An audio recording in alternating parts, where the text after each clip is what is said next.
I'm NJ Lindquist, and I'm going to be posting a number of webinars and some EPUBs about writing. And I thought the first thing that I ought to do is to give some kind of an explanation to you as to why you should listen to anything that I have to say. Right now, we live in an age where the whole publishing industry is going a bit crazy, and suddenly we have experts everywhere who are going to tell you not only how to write, but how to get published and how to market yourself and anything you want to know. And how do you know which of those people can actually help you and which ones are just kind of newbies that are passing on their information? Not that there's anything wrong with that. I'm the kind of person who, once I've learned something, I immediately want to pass it on to others. But I thought if I'm going to take the time to create webinars to share with you what I have learned, the first thing I ought to do is to explain to you who I am and why I think that you can learn from me. First of all, my name is N.J. Lindquist. No, N.J. is not my given name. My friends and family call me Nancy, but I tend to use N.J. as my professional name. It's all I've ever used as a signature, and it's how I get published. So it's N.J. Lindquist. And if you're looking for my website, it's njlindquist.com. I began to love books almost from the moment I was born. They were my best friends when I was 2, 3, 4 years old. I learned how to read by memorizing the few books that we had. We had no library, we had no bookstore. So whatever books I had were ones that my parents bought or were given to me. And I quickly learned how to memorize them because I heard them so many times, and from that I just moved into being able to read. My first moment of realizing that I wanted to be a writer was when I was 12 years old. I was in grade 6 in school, and we had an assignment. It was to write an essay about why we needed to eat vitamins. Yeah, that was kind of boring. I wrote what was sort of an essay, short story about Alice in Vegetable Land, and had Alice falling asleep at the dinner table because she wouldn't eat her vegetables and so forth, and then she went and met with the vegetables and they talked to her. And my teacher loved it, and believe it or not, she was one of the few teachers who loved what I wrote. And she had me read it on Parents' Day, and it was that moment that I said, whoa, this I could get into. I love this. I also started my first novel when I was 12. I remember I had a small line notebook, and I think I wrote about 20 pages before I started to realize that this is going to be a lot of work, and I wasn't really prepared for that much work. However, I did write something when I was 12 that got published. I wrote a letter to the editor of our local newspaper. I lived in Souris, Manitoba, and it was the Souris Plain Dealer. And I wrote a letter to the editor. I didn't use my name. I actually made up a pseudonym because the context of what I was writing about wasn't necessarily something I thought my parents would be all that happy about. So I wanted to distance myself from them. So I made up a pseudonym using my middle name and my mother's maiden name. So I called myself Jane, but I added a Y, McDonald. And my letter to the editor was actually published, and no one ever knew that it was me, at least as far as I knew. I never heard anything about it. The pseudonym worked. But some amazing things happened because of that, and I'm not going to tell you about it now. I might later. But if you have the book Hot Apple Cider, my story is in there. It's called My Letter to the Editor. So that's when I was 12 years old. So that was the first venture into publishing. I later, in high school, I became the school correspondent for the Brandon Sun, which Brandon was a city about 30 miles from us, and they were trying to do a little more coverage of the area, so they had school correspondents from a number of the neighboring high schools. I quickly learned that being a journalist, i.e. writing news stories, wasn't really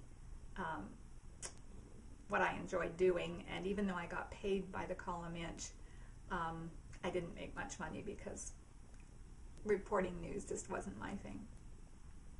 I actually received very little encouragement for my writing during my school years. I can probably count the teachers who encouraged me on the fingers of one hand, and only one of them, my grade 6 teacher, was an English teacher. On the other hand, when I got to university, I was so happy. I had superb English profs at Brandon University. They taught me how to write an essay. They taught me how to do research. The books that I read, everything just totally inspired me. I also had really great teachers, for the most part, in the psychology, which I had a double major in, and in geography. They really lit up an area in me. And yes, I have found both the geography and the psychology extremely helpful in my writing, because I'm constantly creating settings, geography, and dealing with people, psychology. So whatever your background is, there are things you can use in it.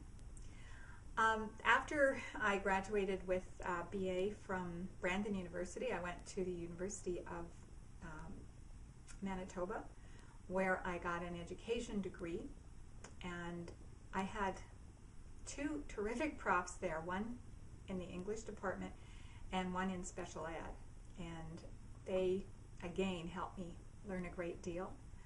I then became, obviously, an English teacher, and I taught high school English. I loved it.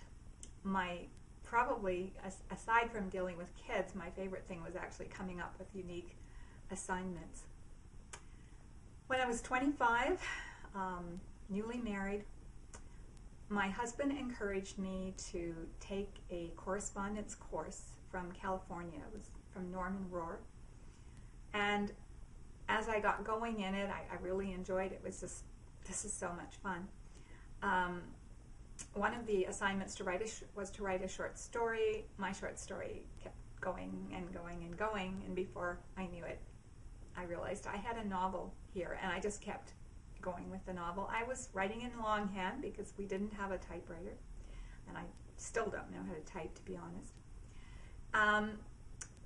I finished that. I also wrote a good part of 3 other books during that time.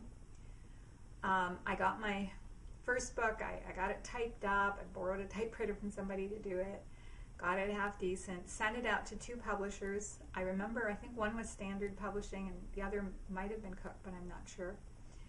They both rejected it, and I had no idea what else to do. I only knew those publishers because of books I had seen in stores.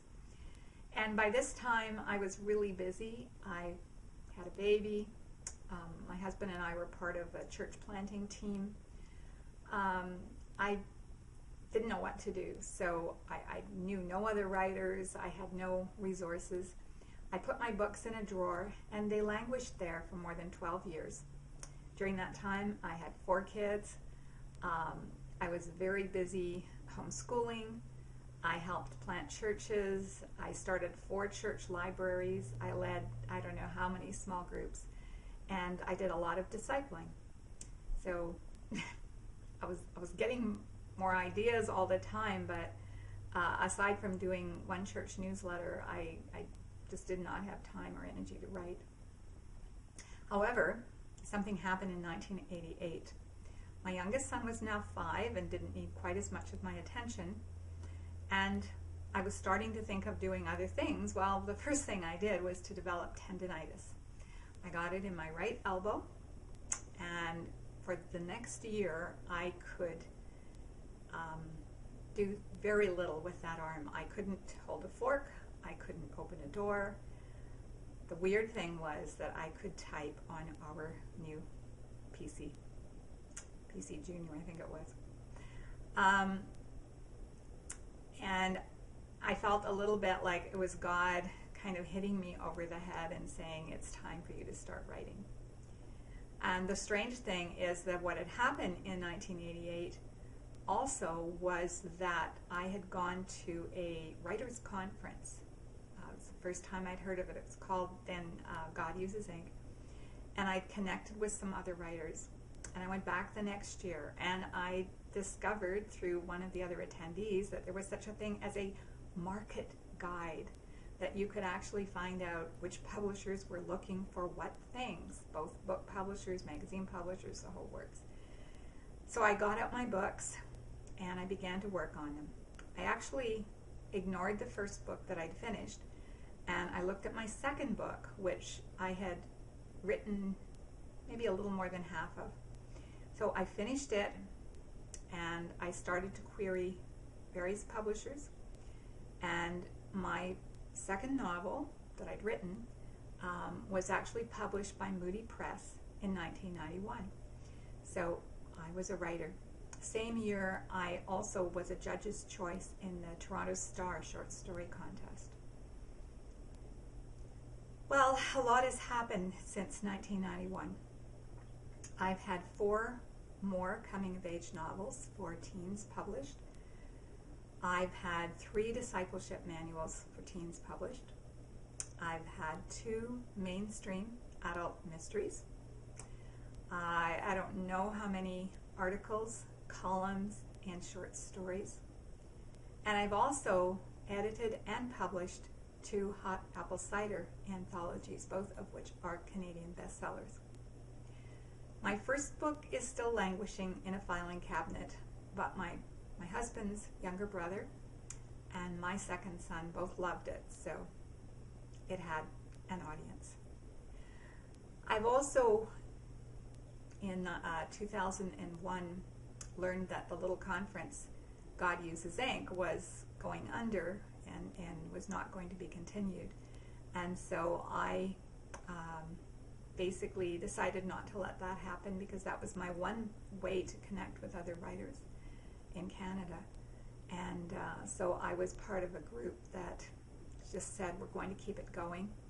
And ultimately, I co-founded a writers organization called the Word Guild, along with Wendy Nellis, and my husband Les was instrumental, as were a number of other people. And it's going strong, and I've been involved with that, but I'm now only a member, not directly involved. So that's kind of a summary of my background. Now, why am I teaching about writing? Well, because I know a lot firsthand. My published work includes both novels and nonfiction books, as well as articles, columns, and short stories. I've even got a play published. I've had 2 American agents. I've had 3 American royalty publishers. I've independently published 9 books, including the Hot Apple Cider anthologies. And I have had rave reviews for my work from major players, including Publishers Weekly and Library Journal. And I've also won a number of awards, and a second cup of Hot Apple Cider just won 14 awards from the Word Guild Awards, which are now called the Word Awards. I am a professional member of a number of writers' organizations, both mainstream and Christian, including the Writers' Union of Canada, Crime Writers of Canada, Sisters in Crime, Advanced Writers and Speakers, and of course the Word Guild. I served as executive director of the Word Guild for 7 years. I also directed its flagship conference, formerly known as God Uses Ink, now called Write Canada, for 11 years. I've been a judge for the Grace Irwin Award, which is basically the award given to the best overall book written by a Canadian author who has a Christian worldview. I've been a judge for that for the past 3 years. And before that, I was a judge for the Castle Key Best New Author Award, also a Canadian award, which is no longer in existence. And I have been teaching writers across Canada and in the United States since 1992. As I said before, when I learn something, I want to pass it on. My books have been published in a variety of ways. The first one was Moody Press, a prominent Christian publisher. 3 of my books for teens, the nonfiction books, were published by High Impact Publishing, which was a small ministry for youth. And St. Kitts Press, which published my first adult mystery, was a small niche targeted publisher to the mainstream. And finally, I have published 9 books myself through That's Life Communications, which is a business owned by my husband and I. So I have had a lot of experience both as a writer who is royalty published and as a writer who publishes independently. In other words, I've made just about every mistake a new writer can make, and hopefully if I share my stories, you can avoid making the same mistakes. Of course, I'm sure that you'll find ways to make a few mistakes of your own. So if you think you can learn something from me, then hopefully you'll enjoy some of the webinars that I am planning to put up. Thank you.